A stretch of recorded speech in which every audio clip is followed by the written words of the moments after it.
Salam kenal dan nama budaya. Memperkenalkan, nama saya Jefferson dari Prodi Sistem Informasi dengan NPM 2431055 dan kode kelas 1 BUMC.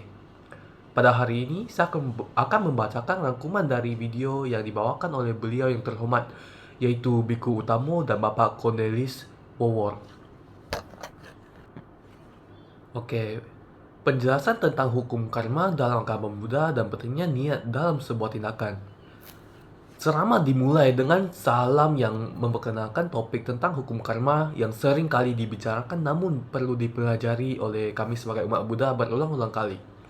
Dalam ajaran Buddha, karma tidak hanya didasarkan pada tindakan tetapi juga niat di balik tindakan tersebut. Contoh perbedaan tindakan yang disengaja dan tidak disengaja, serta bagaimana Buddha menjelaskan hukum karma berdasarkan pengamatan dan penelitian batinnya. Berikutnya adalah penjelasan tentang jenis-jenis karma yang paling berat dan akibatnya.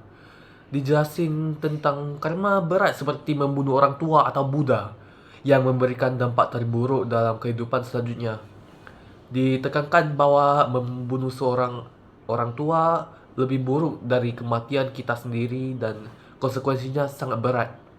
Pelanggaran Garuka Karma membawa konsekuensi langsung setelah kematian, dan karma kebiasaan memainkan peran dalam kehidupan.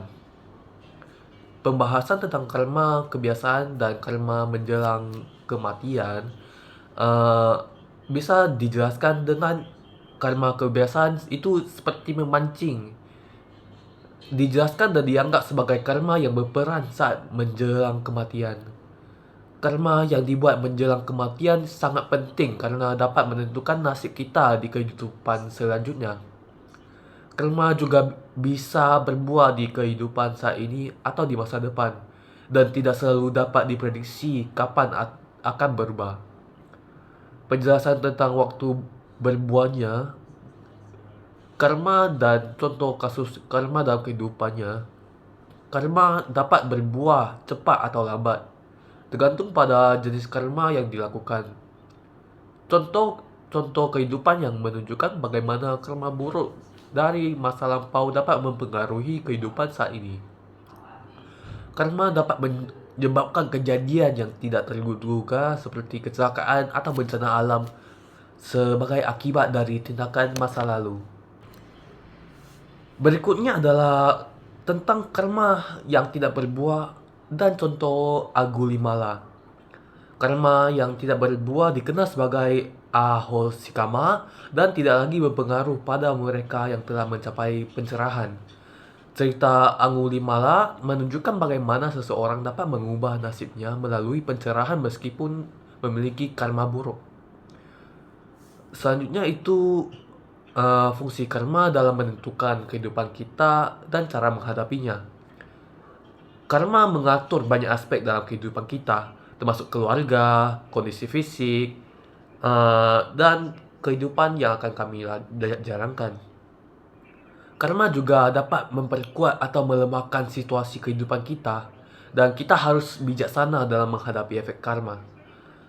Karma yang bisa mematikan dapat diatasi dengan meditasi dan mengembangkan batin yang positif. Pemahaman tentang hukum karma dapat membantu kita membuat keputusan yang lebih baik untuk masa depan. Berikutnya, Pak Romo Cornelis Wowor membahas tentang pandangan Buddha mengenai kehidupan berulang dan karma. Dia mengutip Dhammapada ayat 69 yang menggambarkan bagaimana orang bodoh berpikir hidupnya manis jika belum merasakan buah karma buruk. Karma tidak dapat diampuni dan tidak selalu berbuah cepat. Tetapi karma yang berbuah cepat disebut di Tadama Vedania karma. Karma bisa berbuah di kehidupan mendatang, dan ini menunjukkan bahwa kita hidup berulang kali. Para murid Buddha memiliki kemampuan mental untuk memverifikasi kehidupan berulang yang diajarkan oleh Buddha. Pak Romo juga menjelaskan beberapa cara untuk mengetahui kehidupan lampau. Indigo adalah orang yang dapat mengingat kehidupan lampau mereka atau orang lain. Ada anak kecil yang bisa bercerita tentang kehidupan lampau mereka ketika sudah pintar berbicara. Hipnosis regresi bisa digunakan untuk mengingat kehidupan lampau, meskipun tidak semua orang dapat dihipnosis. Meditasi dapat memberi kemampuan untuk melihat kehidupan lampau.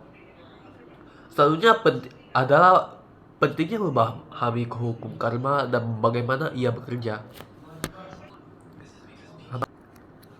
Karma tidak selalu berbuah cepat, bisa berbuah di kehidupan mendatang, dan mengerti proses ini membuat hidup lebih damai. Menutup dengan ayat yang mendorongkan untuk mengendali pikiran, ucapan, dan tindakan. Uh, karma bisa dijelaskan sebagai sesuatu fundamental yang bisa kami karma bisa disimpulkan sebagai hukum universal yang akan selalu berlaku walaupun tidak bisa diamati langsung. Bapak Cornelis Wawor menasehati bahwa kontrol terhadap pikiran, ucapan, dan tindakan adalah kunci dalam membuat karma baik.